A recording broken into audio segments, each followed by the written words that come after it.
Sixers lose again on opening night to the Bucks. No Paul George, no Embiid. However, I still feel very confident with the squad that we got this offseason, and I think they can do some special things. Nick Nurse does upset me with his rotations, which we saw last year with Ricky Council, and now this year with Jared McCain. The Sixers actually won the first quarter. Everybody was attacking the basket, being aggressive, grabbing offensive rebounds, being fearless, going over Brook and Giannis in the paint. But I think a lot of it was everybody getting in the groove of things. And then I think the Bucks did do that in the second quarter. In the second quarter, once Dame started coming around his screens from Brook Lopez and us going over the screen and not hedging, Dame started hitting his threes. And I think that kind of domino affected it into everybody else on the Bucks hitting their threes. And on the other side of that, the Sixers could not make a shot to save their lives. They could not hit a three. Maxey was being guarded very tightly, playing at maybe too fast of a pace for him. Like, I mean, that's crazy to say because of how fast he plays, but he looked kind of out of control a lot of his shots. Given he could have had a few more free throws, his percentage could have been a lot better if he got those free throws, but it just, nothing was going down. I mean, he was playing hero ball. You can't deny that. He was taking all those shots. No PG, no Embiid. Somebody needed to take those shots. He thought it was his duty to do that, which, I mean, it is. It's opening night. He did what he had to do. Shots didn't fall. I'm not mad at him. It's fine. In the second half, the game really started to fall apart because the Bucks just kept hitting and they didn't stop, and the Sixers kept missing and they didn't stop. I believe it was the third quarter. For like 4 minutes straight, the Sixers would get the ball past half court, one pass shoot. It was just awful. It was just chucking threes, trying to get yourselves in the game, give yourself hope. Some sloppy turnovers on handoffs and dribble penetrations, just slipping out of your hands, bad passes, lazy passes, and defenders are just sitting in between the gaps, just sitting on the pass. That also led to a lot of transition baskets. And if even not transition baskets, just not attempts or shots for the Sixers. I believe the lead got up to 22 points. I mean, and then the Sixers would make some little runs, like score like 6 points, 8 points in a row, but then the Bucks just come down and hit their shots. They just match us. The threes can also be attributed to the fact that Drummond had a lot of fouls early. We had to resort to a zone and run a small ball lineup, which the shooters just found the gaps, found their spots. We also rotated a lot without the ability to recover to get back to the shooters and contest properly. And also, don't forget about the screens. The screens, we went over the screens, but there was no help on the other side. There was no hedge. So the shooter just comes across screen, one step in, shoot.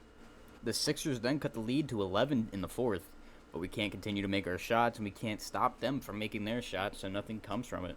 That basically sums up the game right there, so I'm just going to start getting into the players. By all means, Maxey did not have a good game. Like I said earlier, he was trying to play hero ball. He couldn't find his shot. Nothing could fall for him. He was being guarded very closely. I think he was playing a little too fast for himself.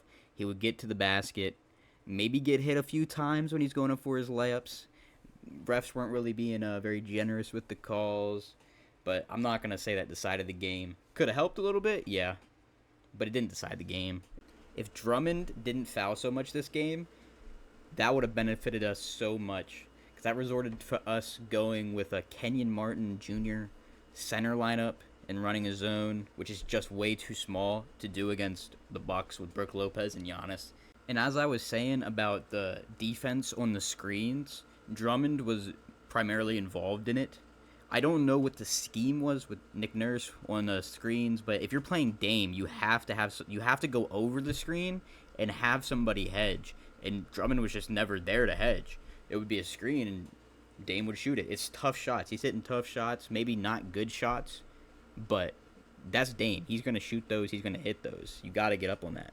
But I do like what I'm seeing from Drummond. He's going to be a great bench center behind Joel, which we saw years prior. And even when Joel's not here, he's going to be a very serviceable starter. I mean, I think he is the best rebounder of our generation. Not all the time, but our generation, I'd give it to him, man. He's an absolute monster. The way he attacked the board tonight, especially against a team with Brook and Giannis, is just awesome. Last year we couldn't rebound. It was awful. It was horrible to watch. And now we got rebounders everywhere. This is going to be sick. And he's also a great lob threat. I mean, he's going to be a physical finisher. He's not scared of anybody. Now, Caleb Martin and Kelly Oubre, they're just some dogs, man. They're exactly what we need. We need some physical dogs. They're also not scared of anybody. They'll hustle every play, every night, get on the floor. They do not care what's going on. They're gonna find the ball. They're gonna find a fight. Caleb ended with 9 rebounds and I believe 11 points. He's gonna be the full package, man. He can do everything, man. It's gonna be so nice to see. Kelly Oubre ended with 21 points. He only made 1 3, but he was getting to the basket, cutting through, dribble drive, off screens, all that, and going right at Brooke and Giannis in the paint. Fearless. Jershon Yabusele. I like what I see from him. I liked what I saw from him in the preseason. I like his size. I like that he's actually mobile with his size. He can move. He's also got the motor that Caleb and Kelly have. He only hit 1 3, but he was finding open spots. He was finding his open teammates. He knew where to score. He had 10 points, kind of stuffed the stat sheet a little bit. Nothing crazy. He was also very aggressive on rebounds early on. And I remember in the second half, he had 2 steals back-to-back that ended up in easy transition baskets.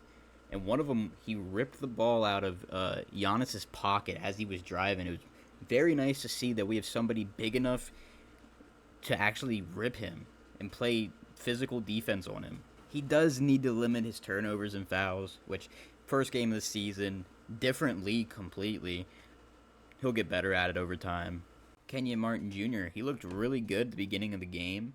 He was aggressive, grabbing rebounds, attacking the basket. But then that kind of just all changed all of a sudden. He just stopped being productive, and then he got subbed out. Played only 15 minutes in the game. I am confused, though, why he started. I know we don't have Paul George, we don't have Embiid, and I know that he does make a lot of money and that we could use him for a trade, but that's the only reason he should be starting is in case we are actually trying to build up his trade value. Because he does not, I don't think he fits with the team. I don't see anything that he does that we really need at this point. He's an undersized forward that can't shoot the 3-ball. Even though they said he's been working on it in the offseason, we have not seen that yet. Now we're at the part of the video, which is the only reason at all that I would be upset about this game, is Nick Nurse's substitutions and who he decides to play. Because I want to know why Eric Gordon played 22 minutes. I understand that he's a vet. I understand he had a pretty good career. I understand he knows what he's doing.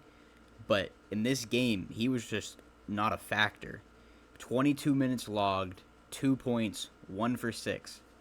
You're telling me that we have Jared McCain on the bench. I know he's a rookie. I understand that. I know you don't know what he's going to do when he actually gets out there and plays. But 22 minutes of Eric Gordon playing, he only made 1 shot. We couldn't make a shot that whole game. And we have the 16th pick of the draft sitting on the bench, known for his shooting, and we are not putting him in. The game was very repetitive. We'd make a shot, Bucks would make 2. We'd make a shot, Bucks would make 2. Or then we just stop making shots. We would have open shots, we just couldn't make them. Nothing was changing. You're the coach. You got to change things. You got to mess things up, man. Put in McCain. Let him shoot. It's the first game of the season without Embiid. If you really think we're winning this game, props to you for that confidence, but I don't know if that was realistic at this point. Let him play, see what he can do, and then you can assess him for the future. See if he can actually play in game, see what he can bring to the team.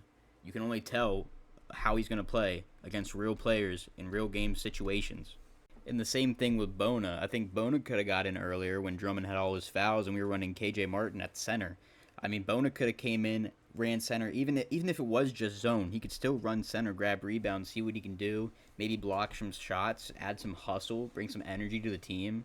Just see what he can do. You got to try it. And I mean, the same thing for Ricky Council. He didn't get into the third quarter when everybody was just chucking up shots. I mean, he didn't have a great preseason.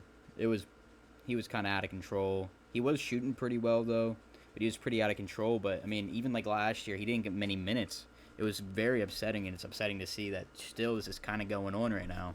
But I believe in this roster. I believe in this team that if we're healthy, Paul George, Maxey, and Embiid, with this much depth around them, it's going to be a really fun season, and I think it could be a very successful season. Even if Joel Embiid's out a few games, just plug in Drummond at center. It won't be the same, obviously, but he'll still be very viable. Alright, that's all I got, guys. If you enjoyed the video, let's see if we can get a big 10 likes on the video. And if you enjoy this content, subscribe.